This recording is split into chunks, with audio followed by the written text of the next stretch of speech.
Imagine a time when your car came with a built-in record player, a cigarette lighter was standard equipment, and the front seat was a bench wide enough for 3 adults and a dog.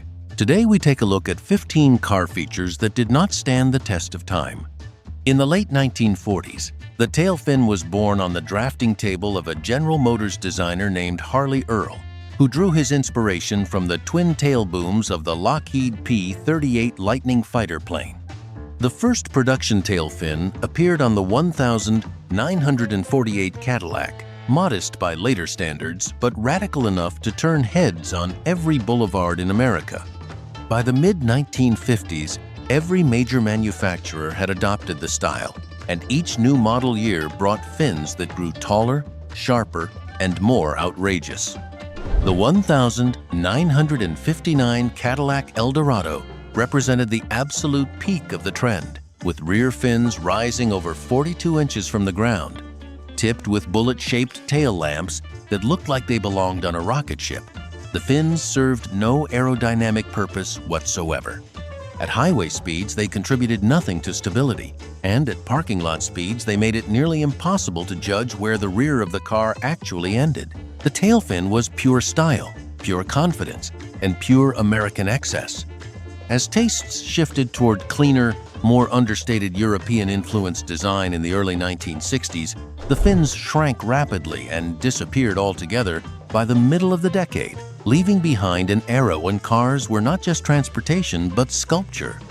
In 1956, Chrysler offered one of the most ambitious and impractical options ever fitted to an automobile: a built-in record player mounted beneath the dashboard.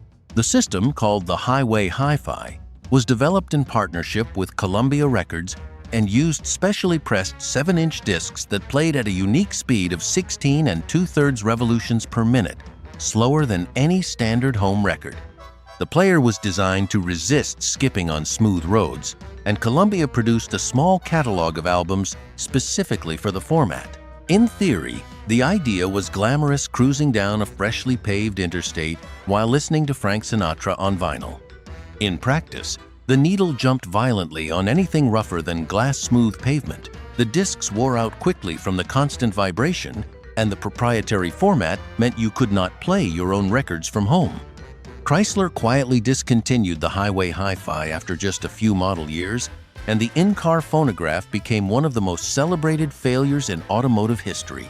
Decades later, collectors pay thousands of dollars for surviving units, not because they work well, but because nothing quite captures the optimism of 1950s America, like the belief that you could play a record at 70 miles per hour. If you bought a car in the United States between 1987 and 1995, there is a good chance it came equipped with an automatic seatbelt, a motorized shoulder strap that slid along a track mounted above the door frame and wrapped itself across your chest the moment you closed the door. The system was the automotive industry's response to a federal mandate requiring passive restraints in all new vehicles, a requirement that gave manufacturers the choice between installing airbags, which were expensive, or motorized belts, which were cheap. Most chose the belts. The experience of riding with an automatic seatbelt was deeply unpleasant. The strap moved slowly along its track with a grinding mechanical whir, often catching on clothing, tangling in long hair, or pressing uncomfortably against the neck. Because the system only restrained the upper body, drivers and passengers still needed to manually buckle a separate lap belt, which many people simply ignored. If the motor failed, which happened frequently, the belt would hang, limp, or freeze in the wrong position, offering no protection at all. As airbag technology became more affordable in the mid-1990s, the automatic seatbelt vanished from new car production virtually overnight and is today remembered as one of the most universally despised features in automotive history. For decades, the hood ornament was one of the most recognizable and prestigious features on an American automobile. Cadillac had its gleaming V-crest, Pontiac its chrome arrowhead, Rolls-Royce its spirit of ecstasy, and Mercedes-Benz its three-pointed star standing tall on the tip of the hood. These ornaments were not merely decorative. They signaled status, brand identity, and craftsmanship. A Jaguar leaping forward in polished chrome told the world something about the person behind the wheel. In the 1950s and 1960s, aftermarket ornaments were sold at gas stations and auto parts stores, allowing owners to personalize their cars with eagles, rockets, and even miniature bulls. The decline of the hood ornament began with rising concerns over pedestrian safety. A protruding chrome figure on the front of a car could cause serious injury in a collision with a person on foot. European safety regulations led the way, and by the 1980s, most ornaments had been either eliminated or redesigned as flush-mounted emblems integrated into the hood surface. In the late 1980s, a new problem emerged: theft. Wearing a stolen Mercedes star or Cadillac crest as a necklace became a fashion statement in hip-hop culture, prompting manufacturers to develop spring-loaded retractable ornaments that folded flat when tampered with. Today, the standing hood ornament survives on only a handful of ultra-luxury models, a relic of an era when the front of your car was a personal coat of arms. Few car features inspire as much affection among enthusiasts as the pop-up headlight. From the 1960s through the early 2000s, dozens of sports cars and coupes featured headlamps that lay flat against the hood when not in use and rotated upward into position at the flick of a switch. The design allowed engineers to create sleek, low-profile front ends with unbroken body lines during the day, then raise the headlights into a functional position after dark. Cars like the Mazda Miata, the Pontiac Firebird, the Toyota Celica, and the Lamborghini Countach became iconic in part because of the dramatic visual effect of their headlights rising into place. The mechanism relied on small electric motors or vacuum-operated actuators, and this is where the problems began. In cold climates, the headlights froze shut under layers of ice and snow, leaving drivers temporarily blind on winter nights. The motors burned out with age, and replacing the assemblies was expensive because they were mechanically complex and unique to each model. When the headlights were raised, they disrupted the car's aerodynamic profile, increasing drag and wind noise at highway speeds. In 2004, new pedestrian safety regulations in Europe effectively made pop-up headlights illegal, as the protruding mechanisms posed a risk to pedestrians struck by the front of the car.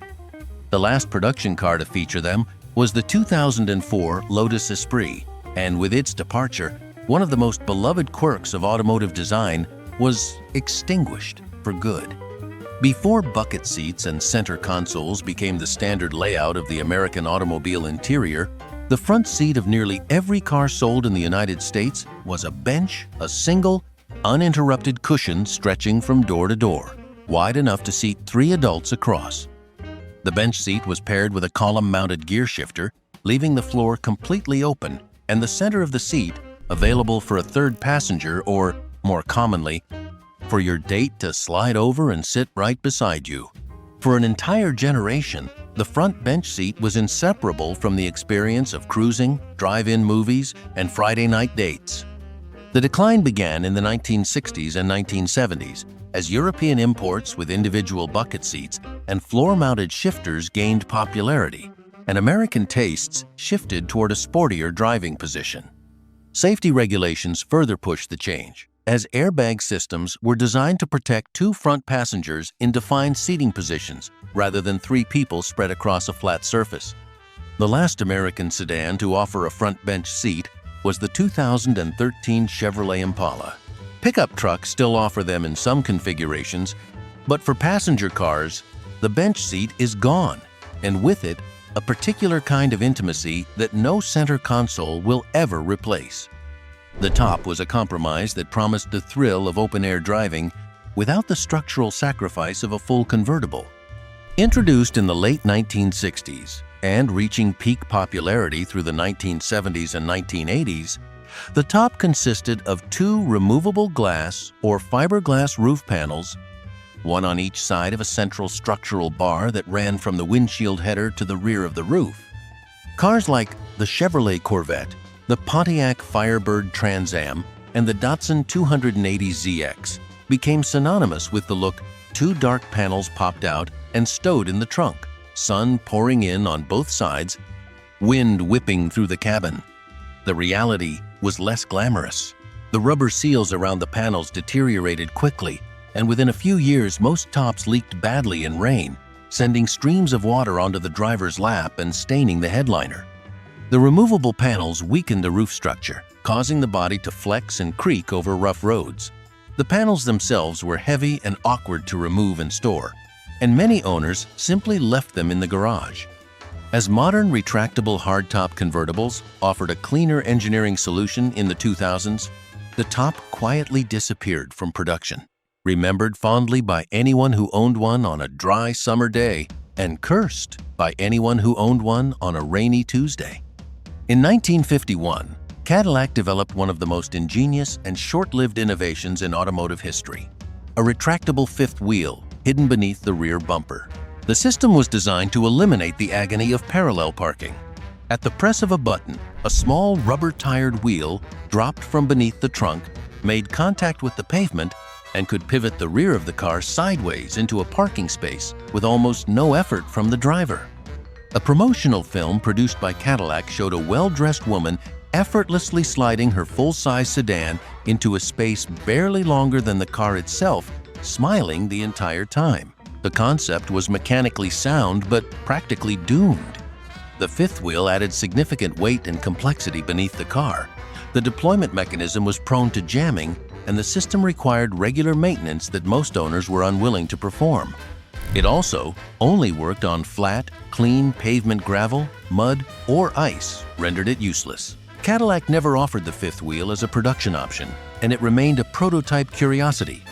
But the film demonstrating the technology resurfaced decades later on the internet and has been viewed millions of times, a testament to an idea that was ahead of its time but never quite ready for the road. In the 1960s and 1970s, vinyl roofs became one of the most popular cosmetic options on American cars. For a modest surcharge, a buyer could order their sedan, coupe, or even station wagon with a textured vinyl covering over the rear portion of the roof, giving the car the appearance of a padded or fabric-topped formal carriage. The look was meant to evoke the elegance of a convertible or a chauffeur-driven town car. And for a time it worked. A vinyl-roofed Cadillac Coupe de Ville or Lincoln Continental Mark IV carried an unmistakable air of luxury. The problem was what happened underneath. The vinyl covering trapped moisture between itself and the metal roof panel, and over the years that moisture caused rust to silently eat through the steel from the inside out. By the time the damage became visible, bubbling paint, sagging vinyl, brown stains along the drip rails, the structural integrity of the roof had often been seriously compromised. Body shops in the 1980s made a steady business of peeling off rotted vinyl tops and repairing the rust damage hidden beneath. As consumers became aware of the problem and automotive design moved toward cleaner, unadorned body lines, the vinyl roof fell out of favor and had largely disappeared from new car offerings by the early 1990s. For the better part of the 20th century, the cigarette lighter and ashtray were as standard in an American automobile as the steering wheel. Every car, truck, and van rolled off the assembly line with a small cylindrical heating element mounted in the dashboard and at least one built-in ashtray, often 2 or 3, including one in the rear seat armrest. The lighter worked by pushing the knob in to engage an electrical heating coil, then waiting a few seconds for it to pop back out, glowing orange and ready to light a cigarette. Ashtrays were fitted with spring-loaded lids and lined with chrome or brushed aluminum. In the 1950s and 1960s, when more than 40% of American adults smoked, these features were not optional extras, they were essential equipment. As public health campaigns reduced, smoking rates and cultural attitudes shifted dramatically through the 1980s and 1990s, automakers began phasing out lighters and ashtrays. The 12-volt socket that once powered the lighter was repurposed as a charging port for cell phones and other electronics, and the ashtray gave way to an additional cup holder or storage compartment. By the early 2000s, lighters and ashtrays had disappeared from nearly all standard vehicle configurations, though the 12-volt socket they left behind remains one of the most enduring legacies of the smoking era. Before air conditioning became a standard feature in American cars, which did not happen until the late 1960s and early 1970s for most models, drivers relied on a small triangular window at the front corner of each door called a vent window or wing window. These windows were hinged on their forward edge and could be pivoted inward to scoop outside air directly into the cabin at an adjustable angle. On a hot summer day, angling the vent window just right could direct a steady stream of cool air onto your face and chest without the buffeting and noise of rolling down the main window at highway speed. The mechanism was simple, a small chrome latch and a friction hinge, and it almost never broke. Vent windows were a fixture on American cars from the 1930s through the 1960s, and their disappearance in the 1970s coincided directly with the widespread adoption of factory air conditioning. Once you could cool the cabin with the push of a button, the need for a manually aimed air scoop vanished. Eliminating the vent window also simplified door construction, reduced wind noise, improved the car's aerodynamic profile, and made the side glass stronger as a single unbroken pane. But anyone who grew up riding with a vent window cracked open on a warm evening will tell you that no air conditioning system in the world replicates the feeling of real outside air washing over you at 40 miles per hour. In the 1980s, the car phone was the ultimate symbol of wealth and importance. A large handset mounted on the center console, or between the front seats, connected to a transceiver unit in the trunk and a magnetic antenna on the roof. The car phone announced to the world that you were someone who needed to be reachable at all times. Early cellular calls cost anywhere from $1 to $5 per minute, and the hardware itself could run over $3,000 installed. Executives, doctors, real estate agents, and anyone who wanted to project an image of success invested in car phones. The handsets were bulky by modern standards, roughly the size of a shoe, and the call quality was plagued by static, dropped connections, and dead zones that covered vast stretches of the American highway system. Despite these limitations, having a phone in your car in 1985 was the technological equivalent of having a private jet today. The car phone's reign was brief. As handheld cellular phones became smaller, cheaper, and more capable through the 1990s, the permanently installed car phone became redundant almost overnight. By the turn of the century, the car phone had been replaced by a cell phone in your pocket, and the only trace of its existence was the small antenna hole drilled into the roof of thousands of used cars from the era. If you owned a car in the 1990s with an aftermarket stereo system, you almost certainly owned a removable faceplate. Car stereo theft was rampant during this period, with thieves smashing windows to rip expensive head units from dashboards in parking lots and on city streets. The industry's solution was a detachable front panel. The control face of the stereo could be unclipped from the main unit and carried with you when you left the car, leaving behind a blank, useless-looking cavity in the dashboard that, in theory, signaled to a thief that there was nothing worth stealing. The routine became second nature for an entire generation of car owners. Park the car, pop off the faceplate, slip it into a jacket pocket or glove box, lock the doors, and hope for the best. The system was effective enough at deterring casual theft, but it was also deeply annoying. Faceplates were fragile, easy to lose, and the connection pins wore out over time, causing intermittent failures and crackling sound. The rise of factory-integrated infotainment systems in the 2000s, which were built into the dashboard and difficult to remove, combined with the shift to streaming music from smartphones, made the removable faceplate and the entire aftermarket head unit industry largely obsolete. For the first 8 decades of the automobile, if you wanted to open your car window, you turned a hand crank. The mechanism was elegant in its simplicity, a small chrome or plastic handle connected to a scissor-like regulator mechanism inside the door panel that raised or lowered the glass with each rotation.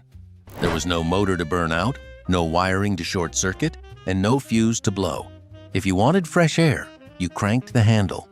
If it started to rain, you cranked it back. The physical effort required was minimal, and the mechanism was so reliable that many crank windows outlasted the cars they were installed in. Power windows existed as a luxury option as early as the 1940s, but they did not become standard equipment on most vehicles until the 1990s. The crank window's disappearance was driven not by any failure of the design, but by consumer preference for the convenience of a button, and by manufacturing efficiency. It was cheaper for factories to install one type of window mechanism across an entire production line than to offer 2 options, The last mainstream vehicle sold new in the United States with available crank windows was the base model Jeep Wrangler. For anyone who has ever been stuck with a dead battery and power windows frozen in the down position during a rainstorm, the humble crank window's reliability feels less like a relic and more like a feature that perhaps should never have been abandoned. The Ford Pinto was introduced in 1971 as the company's answer to the wave of small, fuel-efficient imports flooding the American market. It was cheap, it was simple, and it sold well more than 3 million units over its production run. But the Pinto carried a fatal flaw that would make it one of the most infamous cars in American history.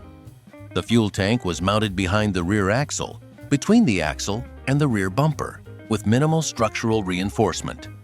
In a rear-end collision at speeds as low as 20 miles per hour, the tank could be punctured by the differential housing or by protruding bolts, causing fuel to spill and, in the worst cases, ignite. Internal documents later revealed that Ford engineers had identified the problem during development and that a rubber bladder inside the tank or a simple plastic shield would have cost approximately $11 vehicle. Ford conducted a cost-benefit analysis that weighed the price of the fix against the projected cost of lawsuits and settlements from burn injuries and deaths, and concluded it was cheaper to pay the claims than to modify the design. When this analysis became public during a landmark 1978 lawsuit, the public reaction was one of outrage. The National Highway Traffic Safety Administration eventually ordered a recall of 1.5 million Pintos, and Ford discontinued the model in 1980. The Pinto became a permanent case study in corporate ethics courses, a cautionary tale about what happens when the value of a human life is reduced to a line item on a spreadsheet. So, which of these car features do you remember most? Was it the thrill of popping your tops off on the first warm day of spring, or the satisfying click of a cigarette lighter glowing orange in the dashboard? Drop a comment below to tell us your favorite. And if you enjoyed this video, go ahead and watch the next one right here. And remember to like and subscribe. It really helps a small channel.